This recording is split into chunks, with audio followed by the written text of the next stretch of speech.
আসসালামু আলাইকুম। এখন শুনবেন সংবাদ শিরোনাম। বর্ষবরণের আয়োজনের জন্য প্রস্তুত রমনা বটমূল, চারুকলায় চলছে শেষ মুহূর্তের ব্যস্ততা, পাহাড়ে বর্ণাঢ্য বৈশাখী উৎসব।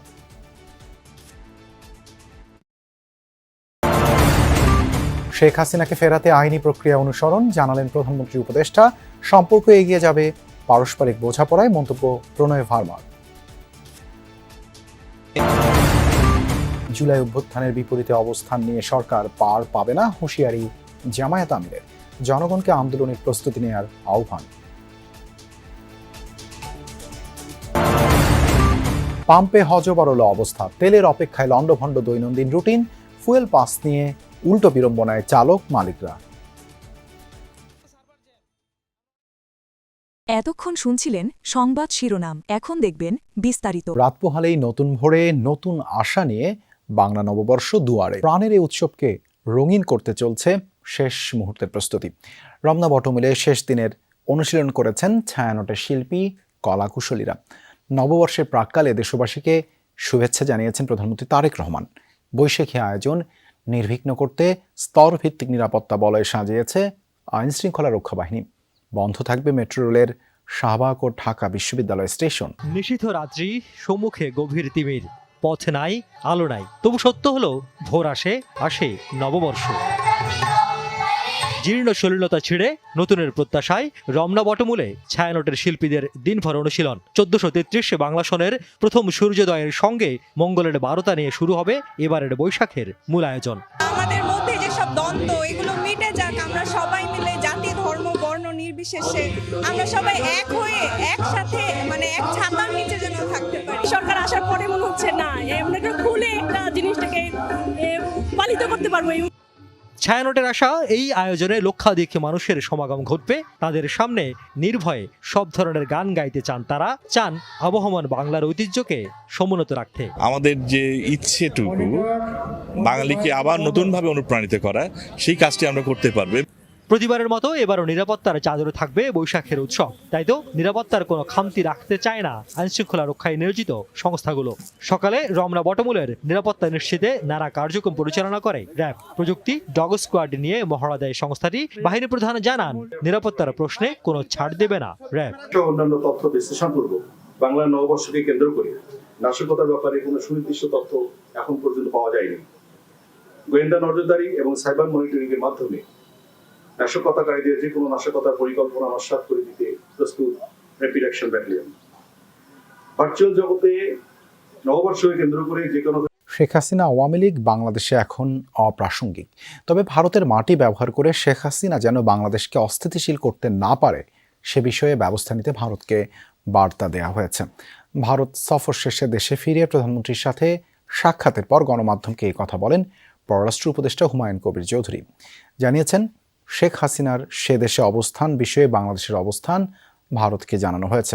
পলাতক আসামি হিসেবে তাকে ফেরাতে আইনি প্রক্রিয়া অনুসরণে জোর দিচ্ছে বাংলাদেশ। বিএনপি সরকার গঠনের পর পররাষ্ট্রমন্ত্রীর প্রথম ভারত সফর।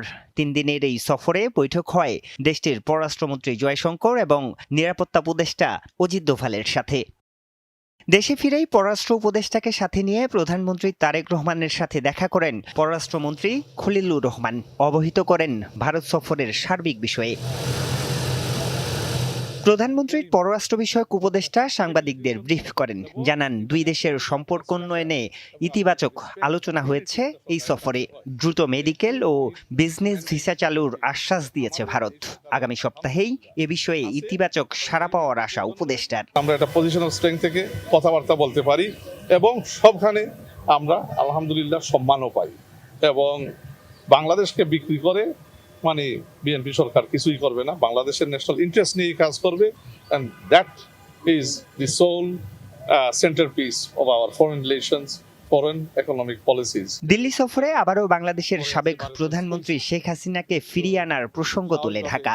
এই টেররিস্ট ওখান থেকে 1,500 মানুষ হত্যা করে পালিয়ে গেছে ভারতে। আমরা বলছি শি ইজ এ টেররিস্ট এবং তার জায়গা বাংলাদেশে আর নাই। She is irrelevant to Bangladesh. তো এখানে যদি যাতে সে কোনো ধরনের ডিস্টেবিলাইজেশনের চেষ্টা তাদের সয়েলকে, সভরেন সয়েলকে ইউজ করে যাতে আমাদের দেশে না করতে পারে। পররাষ্ট্র বিষয়ক উপদেষ্টা জানিয়েছেন, প্রধানমন্ত্রীর প্রথম বিদেশ জুলাইয়ের বিপরীতে অবস্থান নিয়ে এই সরকার পার পাবে না বলে হুঁশিয়ারি দিয়েছেন বিরোধী দলীয় নেতা ডক্টর শফিকুর রহমান। সংসদে ফ্যাসিবাদের কালো ছায়া ফিরে এসেছে বলেও মন্তব্য করেন তিনি। গণভোটের রায় বাস্তবায়ন 11 দলীয় ঐক্যের চলমান আন্দোলন আরও বৃহৎ রূপ লাভ করবে বলেও হুঁশিয়ারি দেন ডক্টর শফিকুর। বিরোধী দলীয় চিফ হুইপ নাহিদ ইসলাম বলেন, বিএনপি যে সংকট তৈরি করেছে সেজন্য তাদের কঠিন পরিণতির মুখোমুখি হতে হবে। রাজধানীর ডিপ্লোমা ইঞ্জিনিয়ার্সে গণভোটের রায়ের বিরুদ্ধে সরকার সংকটের মুখোমুখি দেশ শীর্ষক জাতীয় সেমিনারের আয়োজন করে 11 দলীয় ঐক্য। সেমিনারে বিভিন্ন শ্রেণী পেশার মানুষের সঙ্গে উপস্থিত ছিলেন বিরোধী দলীয় নেতা ডাক্তার শফিকুর রহমান ও বিরোধী দলীয় চিফ হুইপ নাহিদ ইসলাম। জুলাই বিপ্লবকে যদি আমরা অস্বীকার করি তাহলেই আমরা গণভোটকে অস্বীকার করব। বক্তারা বলেন, সরকার জনগণকে দেয়া ওয়াদার বরখেলাপ করছে। আপনারা আমাদের মাননীয় বিরোধী দলীয় নেতা, বিরোধী দলীয় চিফ হুইপ সহ সকল এমপিদের কণ্ঠকে রুদ্ধ করার চেষ্টা করছেন বাকশালী কায়দায়। বিএনপি এখন একটা কৃত্রিম বিরোধ বা সংকট তৈরি করছে যে জুলাই সনদ বনাম জুলাই আদেশ। তারা বলছে জুলাই সনদ তারা অক্ষরে অক্ষরে পালন করবে, কিন্তু জুলাই আদেশটা অবৈধ। যেই ভূত শেখ হাসিনাকে ধরেছিল, শেখ হাসিনা বিতাড়িত হওয়ার পর থেকে সেই ভূত এখন বর্তমান বিএনপির ঘাড়ে সওয়ার হয়েছে।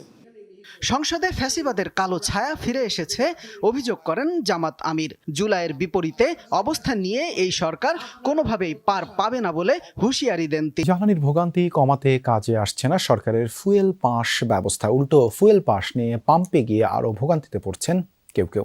এদিকে রিফুয়েলিং স্টেশনগুলো চাহিদার তুলনায় কম তেল পাচ্ছে, অন্যদিকে অনেকেই অতিরিক্ত তেল নিচ্ছেন জানে। অভিযোগ আছে তেল মজুদেরও।